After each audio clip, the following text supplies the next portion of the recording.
Alkisah, hiduplah seorang pemuda Madinah yang pekerjaannya sebagai penggali kubur.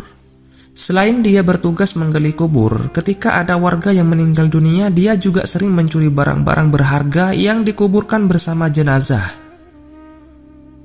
Pencuri ini dilakukan ketika keluarga jenazah pergi meninggalkan areal pekuburan. Setelah ditimbun tanah, dia gali kembali kuburan itu demi bisa mengambil barang berharga yang ikut dikuburkan bersama jenazah. Bahkan teman-teman, dia juga akan mengambil kain kafan jenazah jika kain itu dianggap kain kafan itu berharga. Pada suatu hari, ada seorang gadis di Madinah yang meninggal dunia. Gadis ini terkenal dengan kecantikannya yang sangat luar biasa. Di samping kecantikannya itu, gadis ini juga sangat solehah dan pandai untuk menjaga diri. Semasa hidupnya, banyak laki-laki yang naksir dengan gadis cantik ini.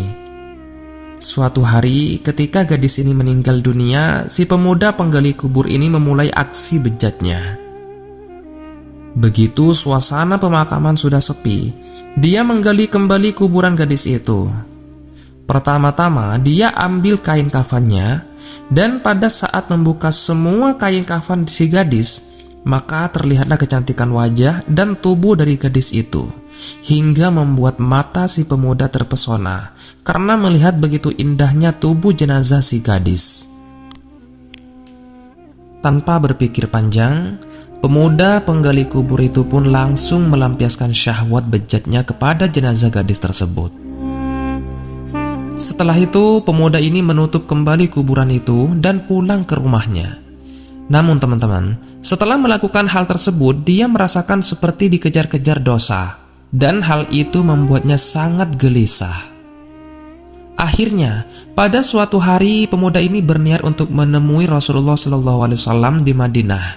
Di sana, dia ketemu dengan Umar bin Khattab. Setelah mengucapkan salam kepada Umar, dia kemudian bertanya dengan cemas, dan hati-hati pemuda ini bilang, "Wahai Umar, apa pendapatmu jika ada seseorang yang berzina?" Kemudian dengan tegas Umar menjawab, "Jika dia sudah menikah, dia harus dirajam sampai mati. Jika belum pernah menikah, maka akan dicambuk 100 kali dan diusir dari kampung selama 1 tahun." Lalu pemuda ini bertanya lagi, "Lalu bagaimana jika ada orang yang menzinahi mayat dan orang itu belum menikah?" Umar pun terdiam mendengarnya, sampai bulu kuduknya berdiri mendengar pertanyaan pemuda itu. Maka Umar berkata, "Sungguh keterlaluan. Aku tak bisa membayangkan sebesar apa dosanya. Memangnya siapa yang berani melakukan perbuatan keji seperti itu?" Sambil gemeteran, pemuda ini menjawab, "Wahai Umar, aku sendiri yang melakukannya. Apakah Allah masih mau mengampuni perbuatanku ini?" Tanpa berkata apapun, Umar langsung cepat-cepat berjalan masuk ke dalam masjid dan dia menangis. Rasulullah SAW yang ada di dalam masjid itu heran melihat Umar yang tiba-tiba menangis. Kemudian Rasulullah SAW bertanya kepada Umar, apa yang membuat dirinya sampai bersedih seperti itu? Umar menjawab, "Wahai Rasulullah, di luar ada seorang pemuda yang membuat bulu kuduku berdiri dan dia ingin bertaubat dari dosa-dosanya." Utsman bin Hasan bin Ahmad bin Asy-Syakir Al-Kaubawi dalam kitab yang berjudul Durratun Nasihin menceritakan, selanjutnya Rasulullah SAW memerintahkan Umar bin Khattab untuk menyuruh pemuda itu masuk ke dalam masjid. Setelah masuk, Rasulullah SAW melihat pemuda ini nangis terseduh-seduh. Kemudian Rasulullah SAW pun bertanya, "Wahai anak muda, kenapa engkau menangis?" Pemuda itu menjawab, "Ya Rasul, aku ini terlalu banyak dosa. Aku takut jika Allah akan marah besar kepadaku." Rasulullah SAW bertanya, "Apakah engkau telah menyekutukan Allah? Ataukah engkau telah membunuh orang yang tidak bersalah?" Si pemuda menjawab, "Tidak ya Rasul, aku tak pernah melakukan kedua hal itu." Rasulullah SAW pun berusaha menghibur anak muda itu. Wahai anak muda, ketahuilah anak muda, Allah akan mengampuni dosa-dosamu, sekalipun dosamu sebesar 7 lipat langit dan bumi. Apakah dosamu sebesar Ummul Kursi? Si pemuda menjawab, bahkan lebih besar dari itu ya Rasulullah. Rasulullah SAW bertanya, apakah dosamu sebesar Arsy? Sambil menangis, pemuda itu menjawab, kukira lebih besar dari itu ya Rasul. Rasulullah SAW bertanya lagi, sebenarnya dosa apa yang telah kau lakukan? Cobalah katakan padaku.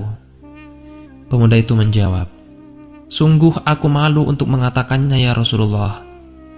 Kemudian Rasulullah SAW berusaha membujuk pemuda ini, jika tidak kau katakan, maka dosa itu akan tetap membebani jiwamu.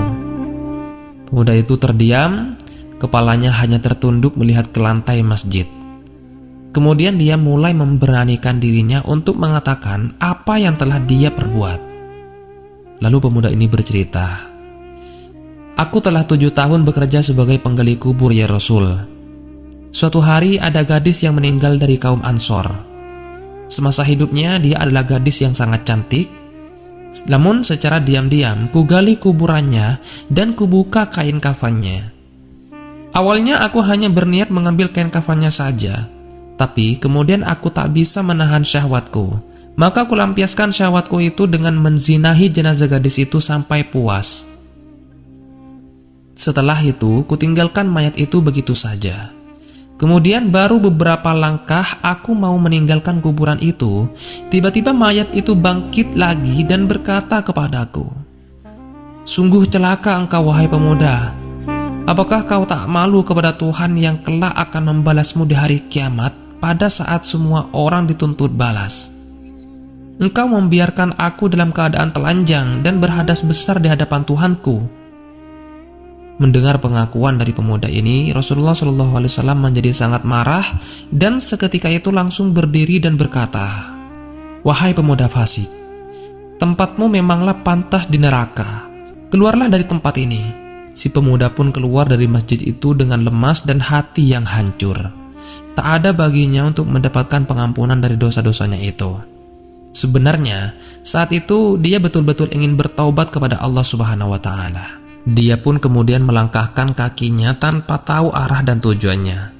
Saat itu Rasulullah SAW ingin mendengar petunjuk langsung dari Allah Subhanahu wa Ta'ala tentang peristiwa yang baru saja beliau dengarkan. Di sisi lain, pemuda itu pun pergi menyendiri dalam sebuah gua di gunung. Di gua itu, dia terus menangis meminta ampunan kepada Allah Subhanahu wa Ta'ala. Dia pun bersumpah tidak akan keluar dari gua itu sebelum Allah memaafkannya dan menyampaikan ampunan itu lewat Rasulullah SAW.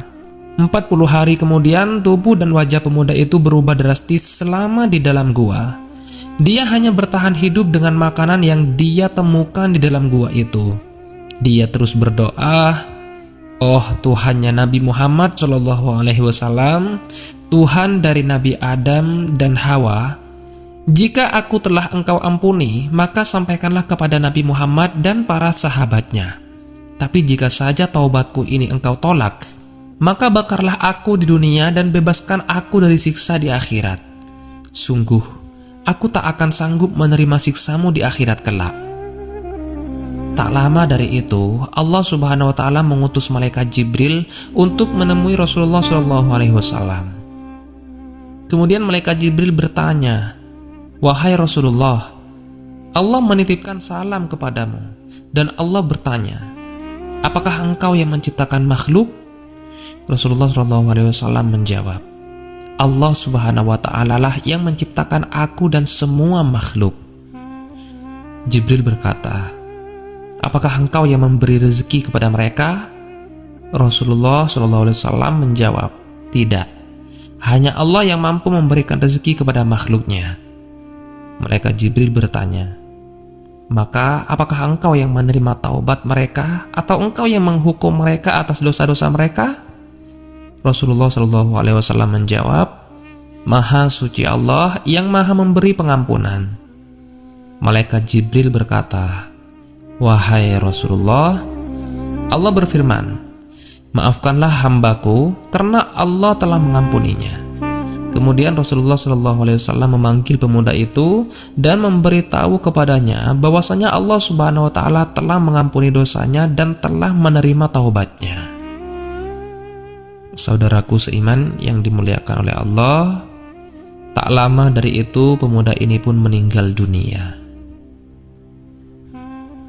Dan juga orang-orang yang apabila mengerjakan perbuatan keji atau menganiaya diri sendiri mereka ingat akan Allah, lalu memohon ampun terhadap dosa-dosa mereka.